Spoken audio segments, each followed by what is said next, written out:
बिस्मिल्लाहिर्रहमानिर्रहीम। अस्सलाम वालेकुम फ्रेंड्स, कैसे हैं आप सब। उम्मीद करती हूँ आप सब ईमान और सेहत की बेहतरीन हालत में होंगे और मेरी दुआ है कि आपका आज का दिन बहुत अच्छा गुजरे। आज कुछ नए डिज़ाइंस के साथ बारिश की ख्वाहिश स्टोरी का पार्ट 4 शेयर करूँगी। तो चलते हैं आज की कहानी की तरफ। तुम कहाँ थे? कब से तुम्हें ढूंढ रहे हैं। नेहा उसे देखते ही बरस पड़ी। हम वहाँ थे जहाँ से हमको भी कुछ हमारी खबर नहीं आती। महजबीन बोल नहीं रही थी, गुनगुना रही थी। नेहा को महसूस हुआ कि वो गूंगी हो गई है। महजबीन की शक्ल पे वो दास्तान लिखी थी, वो जिसकी शरीके राज थी। तुम कहाँ से आ रही हो महजबीन? निया, यहाँ आओ, हम तुम्हें बताएं। महजबीन ने उसका हाथ पकड़ा और अपने साथ कमरे में ले गई। हमें लग रहा है कि जैसे आज पहली बार हम इस दुनिया को देख रहे हैं। पहली बार हमारा दिल धड़का है और पहली बार फूल और तितलियां इतने रंगीन, इतने हसीन लग रहे हैं। तुम पागल हो गई हो। हाँ, हम पागल हो गए हैं, महजबीन ने बेहद आराम से आसानी से तस्लीम कर लिया। निया को इस वक्त शिद्दत से एहसास हुआ कि ये वो महजबीन नहीं है जो थी। ये अमीरजादे ऐसे ही याश होते हैं, सुनती नहीं हो इनकी आवारगी के किस्से। कौन जाने कौन है, कहाँ से आया है। तुम ऐसी बेवकूफ़ तो कभी ना थी। निया ने उसे डांटा। कैसी सहेली हो, दिल दुखाने की बातें कर रही हो। बस करो निया, उस बेचारे ने तुम्हारा क्या बिगाड़ा है जो तुम उसके लिए ऐसे बोल रही हो। महजबीन का दिल दुख रहा था, वो निया से नाराज थी, इसीलिए खामोशी से इतना कहकर जरा हट के खड़ी हो गई। बुआ के बूढ़े मगर बारोब और बावकार चेहरे पर शराफत और संजीदगी में लिपटी झुर्रियां थीं। बूबू से उनकी दोस्ती होने में देर न लगी। दोनों चारपाई पर बैठे अपने अपने दुख सुख एक दूसरे से कह रही थीं। बूबू को किसी की बात का बुरा लगा था। बुआ के आगे दिल का बोझ हल्का कर रही थीं। जात तो जबान से पहचानी जाती है, रुपये पैसे का क्या है, वो तो डाकुओं के पास भी बहुत होता है। बुआ ने हाँ में हाँ मिलाई। पास ही ढोलक पे लड़कियां राग गा रही थीं, जिसको सुनकर बुआ आह भरते हुए कहने लगी। भले जी जान से चाहो कलेजे का टुकड़ा बनाकर पाल पोस कर बड़ा करो, फिर किसी के संग रुखसत कर दो, क्या निजाम है कुदरत का। बुबू ने भी हाँ में हाँ मिलाई। बेटी तो बादशाह की भी रुखसत हो जाती है, पैगंबर सल्लल्लाहु अलैहि वसल्लम ने भी घर ना रखी, विदा कर दी। चंद लम्हे खामोशी इख्तियार की, फिर दोबारा बोली। आपकी दोनों बच्चियां माशाल्लाह चांद का टुकड़ा हैं। पैगाम तो खूब आए होंगे। आते ही रहते हैं पैगाम तो, पर कोई ढंग का हो तो हाँ करूं। कहीं कुंबे में ऐब है तो कहीं कोई और वजह। बस अल्लाह शरीफों से मिलाए, जहरीलों से बचाए। आमीन, बूबो ने सदक दिल से कहा। देखते ही देखते शादी की तमाम रसूमात अदा हो गईं और सब अपने अपने घरों को रुखसत होने लगे। उन दोनों मोहब्बत के परिंदों को भी अपने अपने शहर रवाना होना था, पर कदम थे घुटने का नाम नहीं ले रहे थे। काफ़ी देर खामोश एक दूसरे को देखते रहने के बाद सादत अली खान बोले। हम तुम्हें खत लिखेंगे, जवाब दोगी ना? खत आएगा हमारे लिए? बस, और आप नहीं आएंगे क्या? महजबीन ने जवाब दिया। हम भी आएंगे, ज़रूर आएंगे, आपको ले जाने के लिए। महजबीन यही तो सुनना चाहती थी। वक्त अपनी रफ्तार से गुजरता जा रहा था। महजबीन बरामदे की सीढ़ियों पर बैठी घर में होता शोर शराबा और हंगामा देख रही थी। लखनऊ से मामू आ रहे थे उसे लेने के लिए। कुछ माह पहले उसने खत पर खत भेजकर मामू को तंग किया हुआ था कि उसे आगे पढ़ना है।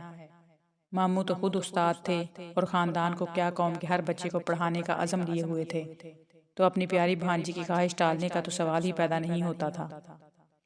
उन्होंने बुआ को मनाने के लिए पहले खत भेजी और अब खुद आ रहे थे। जब मामू जान स्टेशन से घर आए, उनके साथ बड़ी बहन और मानी भी थी। मामू पूरी तैयारी से आए हैं, तुम्हें साथ लेकर ही जाएंगे। निया ने महजबीन को कोहनी मारी, जिसके चेहरे पर खामोशी और संजीदगी नुमायां थी। मामू जान 2 हफ्ते के लिए आए थे। महजबीन को उनके साथ जाने की तैयारी करनी थी और उसे समझ में नहीं आ रहा था कि क्या करे। अब से कुछ माह पहले वो मामू के घर जाने और वहाँ पढ़ने के लिए मरी जा रही थी, मगर आज वो अपनी इस ख्वाहिश के पूरा होने पर खुश न थी। वो हैरान थी कि ख्वाहिशें यूं कैसे बदल जाती हैं। मोहब्बत दरमियान में आ जाए तो मामलात इसी तरह गड़बड़ा जाते हैं। निया, महजबीन ने मदद तलब आवाज़ से उसे पुकारा। हूँ। निया नींद में थी। आंखें तो खोलो, हम कुछ कह रहे हैं। कहो। हम आंखों से नहीं कानों से सुनते हैं। हम कह रहे थे कि अगर हम लखनऊ चले गए और हमारे पीछे हमारा खत आया। कौन सा खत? निया की गनूदगी एकदम खत्म हो गई, उसने पट से आंखें खोल दी। महजबीन ने खामोश नजरों से देखा। कौन सा खत महजबीन? निया उठ बैठी। उन्होंने वादा किया था। महजबीन की आवाज़ धीमी थी। और 2 माह हो गए हमें आए हुए, अभी तक तो कोई वादा पूरा नहीं हुआ। निया का लहजा तंजिया था। क्या खबर कोई मजबूरी हो, क्या पता कोई मजबूरी ना हो, वक्त एक खेल हो, दिल लगी हो। ऐसे मत कहो, महजबीन तड़प गई। क्यों ना कहें, तुम अपनी नादानी और सादगी में डूबती जा रही हो। इतनी गहराई में ना जाओ कि हम क्या तुम्हें कोई भी ना निकाल सके। अगर खत आ गया तो? महजबी ने मजीद बहस से गुरेज किया कि निया की बातों से उसे तकलीफ हो रही थी। अगर खत आ गया तो हम तुम्हारे पास लखनऊ भेज देंगे। खुश, अब सो जाओ और हमें भी सोने दो। निया ने करवट ले ली। उसकी नींद उड़ गई थी। एक खदशा बल्कि डर और खौफ उसके अंदर था। अगर खत आ गया तो? अल्लाह करे इसका खत ना आए, ना ही कभी वो खुद आए। ये बद्दुआ निया ने नहीं, उसके हसद ने की थी। 2 हफ्ते यूं पर लगाकर गुजर गए कि पता ही ना चला। महजबीन अपना असबाब बांधे मामू साहब के हमरा लखनऊ रवानगी के लिए तैयार थी। इस दिन और इस वक्त के लिए उसने बहुत दुआएं की थी, और आज जब ये आरजू पूरी होने जा रही थी तो खुशी का दूर दूर तक कोई नामो निशान ना था। उसका दिल डूबा जा रहा था। कई बार तो जी में आई कि लखनऊ जाने से साफ इनकार कर दे, मगर कर ना सकी। इनकार की वजह बता नहीं सकती थी, और वजह बताए बगैर सफर मुलतवी नहीं हो सकता था। तुम्हें क्या हुआ? मुंह पे 12 क्यों बज रहे हैं? उसकी कजन ने उसकी अदासी और खामोशी भांपते हुए बोला। वगरना पहले तो हमेशा हंसती खिलखिलाती पाई जाती थी। यूं ही जी भारी हो रहा है, महजबीन ने धीमी आवाज में जवाब दिया। रवानगी का वक्त करीब था। निया, महजबीन ने एक बेबसी नजर उसकी तरफ देखा। तुम बेफिक्र रहो, जैसे ही कोई खैर खबर आई सबसे पहले तुम्हें इत्तला देंगे। निया ने धीरे से उसका हाथ दबाया। महजबीन का दिल कुछ मुतमईन हुआ। निया पर तो खुद से ज्यादा भरोसा था। सहेली, बहन, खैरख्वाह, कितने सारे रेशमी डोर से बंधे रिश्ते थे उसके साथ। और दिलों के हाल कौन जानता है? अगर जानते तो हर इंसान का दूसरे इंसान से भरोसा उड़ जाता। ये बेखबरी ही है जो इंसान को भरोसे और एतबार के काबिल बनाती है। रेलगाड़ी ने कूक दी और धीरे धीरे चलने लगी। महजबीन के घबराए दिल की धड़कन तेज हो गई। गाड़ी ने रफ्तार पकड़ ली और तेजी से आगे बढ़ने लगी। महजबीन का दिल रेल से आगे आगे उड़ रहा था। घुटन महसूस हो रही थी। उसने खिड़की से बाहर मुंह निकालकर गहरी सांस ली। रेलगाड़ी जैसे ही शहर की हदूद से बाहर निकली, अंदरूनी शहर बुआ घर के बड़े से फाटक पर डाकिये ने दस्तक दी। खत ज्यादा तवील नहीं था, मुख्तसर ही था, और फिर निया ने इसे इतनी बार पढ़ा कि वो उसे जबानी याद हो गया, बगैर किसी अलकाब के लिखा था। आदाब।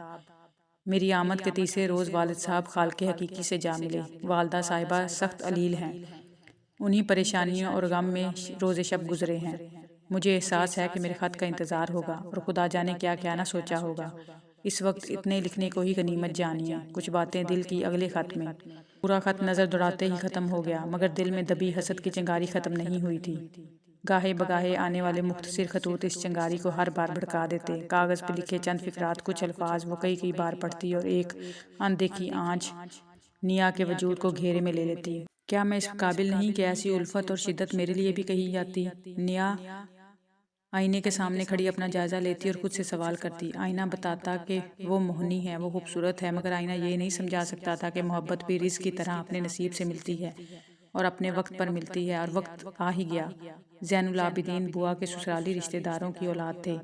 खूबसूरती और दौलत दोनों से मालामाल। कितने ही लोगों की निगाहें उन पर थीं, और उनकी नज़रें आकर नायाब यानी निया पर ठहर गईं। बुआ तो मारे खुशी के निहाल थीं, कदम ज़मीन पर नहीं टिक रहे थे। ज़ैनुल आबिदीन के घर वालों ने हथेली पर सरसों जमाई।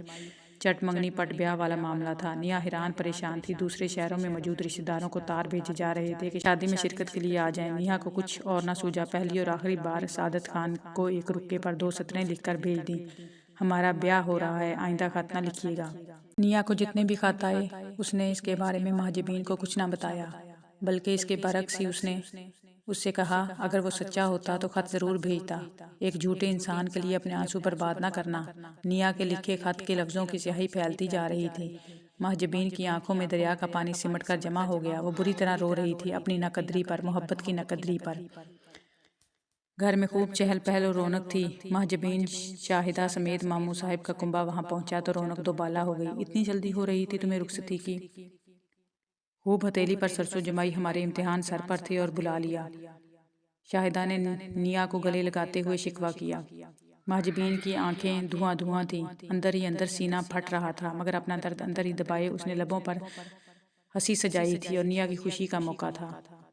वो निया जो बहनों की तरह अजीज थी। उसकी शादी पर महजबीन ने वैसी ही तैयारी की जैसे उसे करनी चाहिए थी।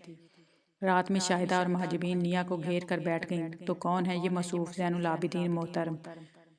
शाहिदा जानबूझकर शोखी दिखा रही थी। अल्लाह बेहतर जानता है। निया ने ऐसी बेनियाजी दिखाने की कोशिश की जिसमें ज़रा शोखी ज़रा शर्म नुमाया हो, मगर वो बेजारी और दुख न दिखाई दे जो उसके अंदर थे। सच है कि लोग दीवाने हो जाते हैं। निया भी दीवानी ही हो गई थी। महजबीन की भीगी पलकें देखकर एक पल को उसे तरस आता। वो सोचती कि संभाल के रखे गए वो खतूत जो महजबीन की ही अमानत है उसी के हवाले कर दे, मगर अगले ही पल वो कठोर और खुदगर्ज हो जाती। वो सादत अली खान जो उसके अपने अंदर रच बस गया था, उसे महजबीन के साथ खुशबाश देखकर, महजबीन से मोहब्बत करता देखकर क्या वो खुद खुश रह सकेगी? निया इस महजबीन को देखती जो कभी परिंदों की तरह चहचहाती, हवाओं की तरह गुनगुनाती थी, आज खामोश और संजीदगी की मूरत बनी बैठी थी। उसे उस पर रहम आने लगता। महजबीन, तब निया दिल ही दिल में उससे माफ़ी मांगती। हमें माफ़ कर देना महजबीन, हम मजबूर हैं। इस दिल के हाथों जो अक्सर ही इंसान को मजबूर कर दिया करता है। निया दिल ही दिल में माफ़ी मांगकर अपनी कसक और खलिश को दबाने की कोशिश करती। ज़मीर बस इतना ही जागता था, फिर उस पर खुद तरसी तारी हो जाती, खुद पर रहम आ जाता। बेचारी निया जिस पर नजर करम न हुई, जिसे वो आंखें नसीब न हुई जो उसे चाहत से देखती, वो दिल मुकद्दर न बना जो उसे खुद में बसा लेता।